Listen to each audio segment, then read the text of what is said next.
Alright, the final thing to look at is how we actually drive this, and also that's going to give us the ability to do our rotation displacement graph.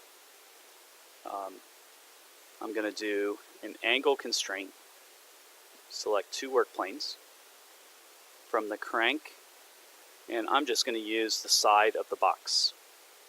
I'm going to make that a 0-degree angle. Okay, so in the activity in 4.5, then what we're supposed to do is go in and just use the inspect tool, where we can use the distance, and we can take the distance from the top of the follower down to the box top and get that displacement value. So I have a 2.688 displacement right now.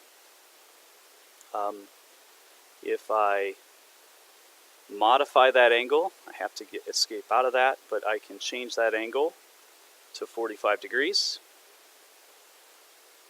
Okay, and of course at this point I cannot move this, because as soon as I put that angle constraint in, it's locked in place.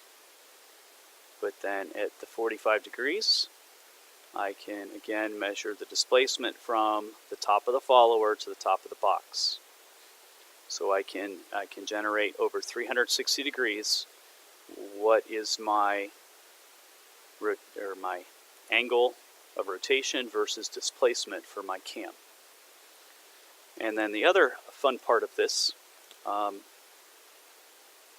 that angle measurement on the crank.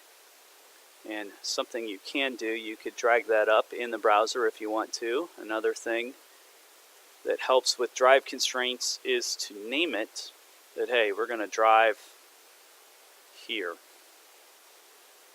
Okay, so now in my browser it says drive here. So now I can go in to edit that, or actually right click and drive that constraint. And let's say we're going to start at 0 degrees, stop at 720 degrees, and right here determines how fast it's going to spin. 1 degree at a time is the default, and that seems to work pretty good for the Automata.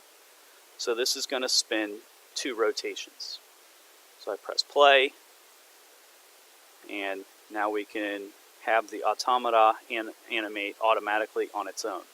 Unfortunately, there's no way to capture the height and the displacement while you're playing that I know of.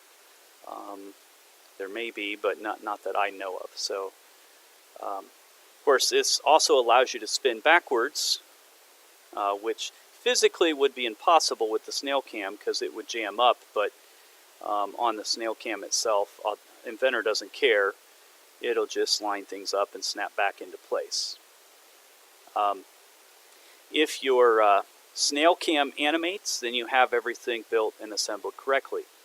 If your snail cam does not animate, then you're going to need to start over with the assembly. Again, everything must be assembled to the crank with mid planes and work axes.